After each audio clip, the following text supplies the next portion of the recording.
Após mais uma tragédia no trânsito brasileiro, que desta vez aí tirou a vida de 7 jovens da equipe de remo, além de seu treinador e o motorista da van que os transportava no retorno de São Paulo a Pelotas, isso na noite de domingo, dia 20, lá em Guaratuba, no litoral de Santa Catarina, voltei aí a refletir sobre a grande quantidade de caminhões em nossas estradas.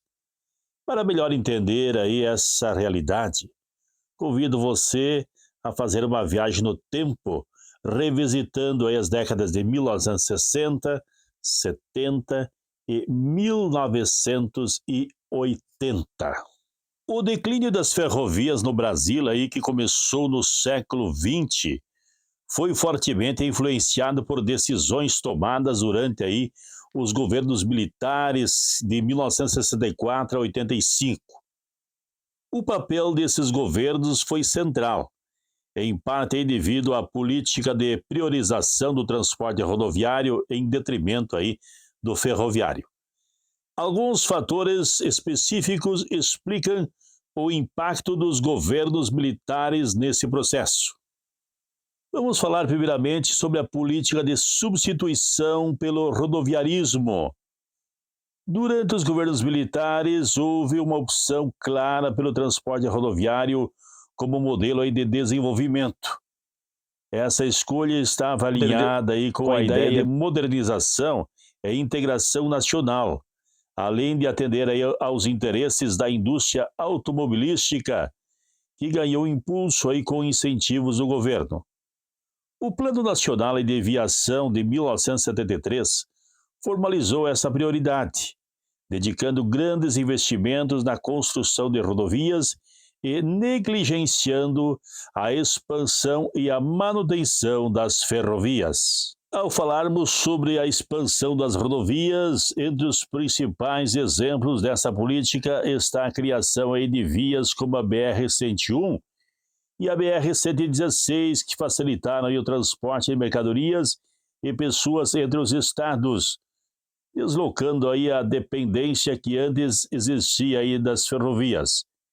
Isso ocorreu ao mesmo tempo que as estradas de ferro sofriam com a falta de manutenção e da modernização. Depois nós temos também aí o interesse, geopolítico e integração territorial, onde os governos militares também buscaram fortalecer a coesão territorial através de projetos de integração nacional que privilegiaram então a abertura aí de fronteiras agrícolas, especialmente aí na Amazônia e no Cerrado aí, por meio de rodovias. A construção aí da Transamazônica é um exemplo de como o foco estava no rodoviarismo, mesmo em áreas onde as ferrovias poderiam ser mais eficientes a longo prazo. Ao falarmos sobre desmantelamento aí da rede ferroviária federal, podemos dizer que a rede ferroviária federal, criada em 1957 para gerir as ferrovias brasileiras, enfrentou aí dificuldades durante o regime militar, que pouco investiu em sua modernização. Em vez disso, houve uma progressiva decadência da malha ferroviária, com linhas abandonadas e pouca atenção ao setor. Além disso, as ferrovias já não recebiam novos investimentos e muitas foram sucateadas.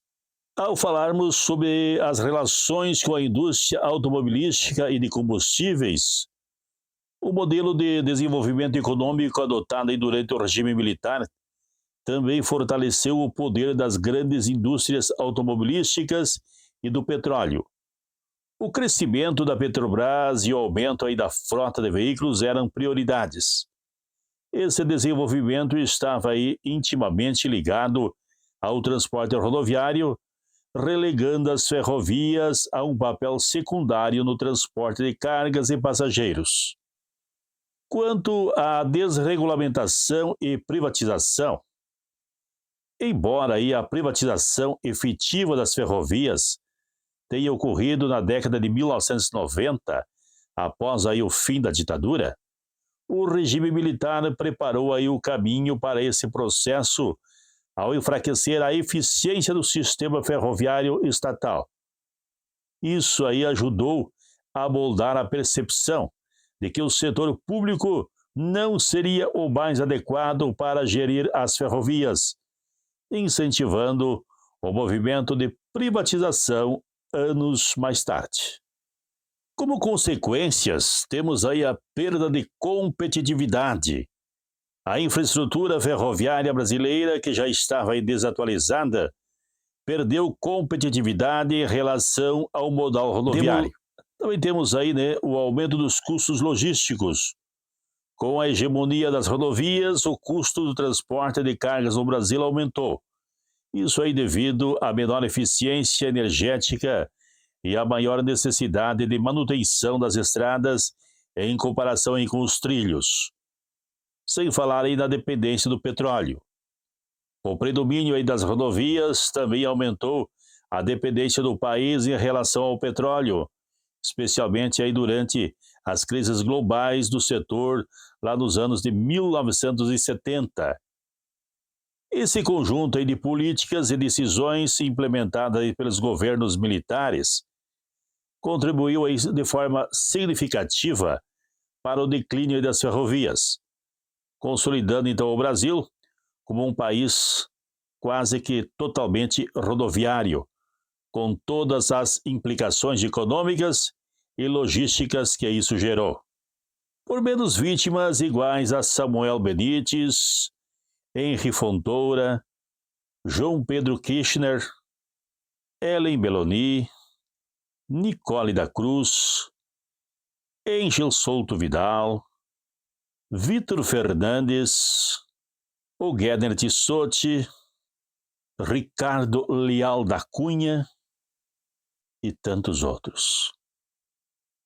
Vamos cobrar que nossos governos repensem a possibilidade da volta às grandes malhas ferroviárias cruzando o Brasil de sul a norte, de leste a oeste e norte a sul.